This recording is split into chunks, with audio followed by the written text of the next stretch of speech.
کہ پاکستان کی آج یہ جو حالت ہے یہ ہم سب نے مل کے کی ہے۔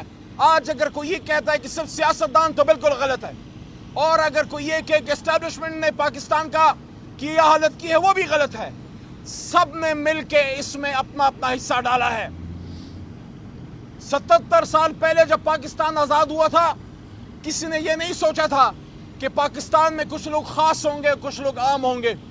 ہم نے تو یہ سوچا تھا، ہمارے بزرگوں نے، ایک ایسا ملک بنے گا جس میں نہ صرف مسلمان بلکہ نان مسلمز کو بھی اس کا حق ملے گا۔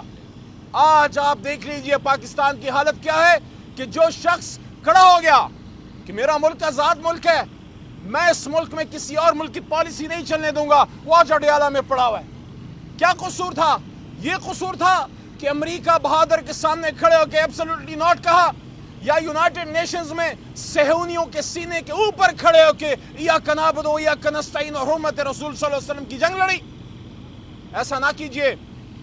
آج بھی اگر اس ملک کو چلانا چاہتے ہیں تو سب کو اپنا قبلہ درست کرنا پڑے گا۔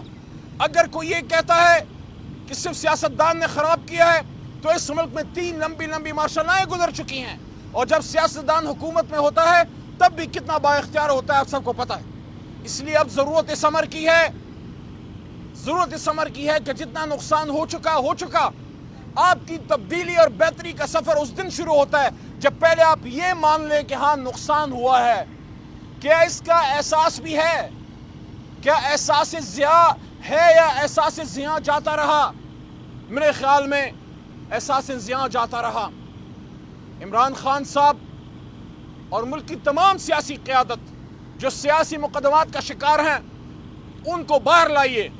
قوم نے اپنا فیصلہ سنا دیا تھا 8 فروری کو، ایک موقع ضائع کر دیا۔ اب دوبارہ سیاسی لیڈرشپ کو بیٹھنا ہوگا، اس میں ملک کے ذمہ داران بھی بیٹھیں، اسٹیبلشمنٹ کے ذمہ داران بھی بیٹھیں، اور فیصلہ کریں کہ ملک کو کیسے چلانا ہے، کیسے چلانا ہے۔ چل تو نہیں رہا۔ کیا انٹرنیٹ ڈاؤن کر کے ملک چلے گا؟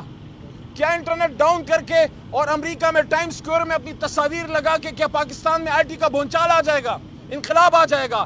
آپ نے تو لوگوں کے گھروں کے بھٹے بٹھا دیے۔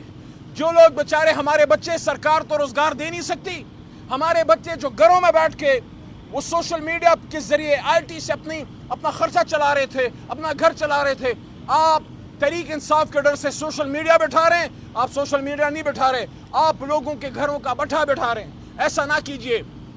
وقت بھی وقت ہے، اب بھی وقت ہے، اپنا قبلہ درست کیجئے اور جو غلطیاں اس کو سدھاریے۔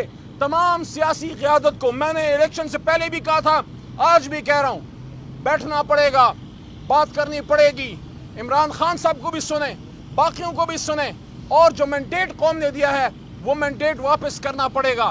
جب ہم یہ کر لیں گے اس کے بعد ایک فیصلہ اور کرنا ہے، اور یہ فیصلہ یہ ہے کہ جب عوام مینڈیٹ دے دے پھر اپوزیشن حکومت گرانے کے چکر سے نکل کے پالیسی پہ وہ تنقید کرے، اور اس ملک کو مضبوط اکانومی، مضبوط معیشت، مضبوط خارجہ policy, internal security, education policy, employment. آپ کا نوجوان ملک سے جا رہا ہے، برین ڈرین ہو رہا ہے۔ اس وقت ملک میں لوڈ شیڈنگ کا افریت ہے، بجلی اور گیس کے بل آسمان کو چھو رہے ہیں۔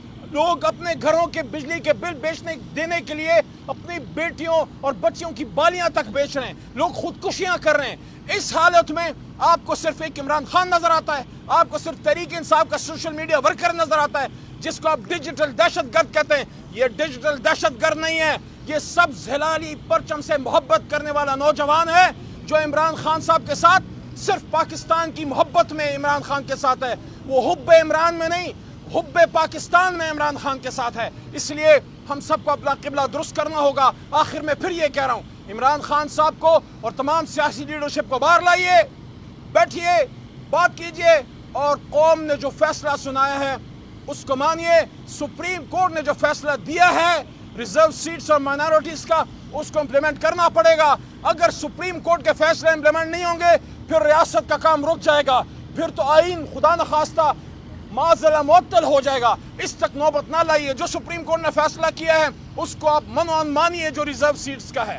بہت شکریہ۔ ابھی تو ہم یہی کہہ رہے ہیں کہ انٹرنل معاملہ ہے ادارے کا، اکاؤنٹیبلٹی وہ اپنی کر رہے ہیں۔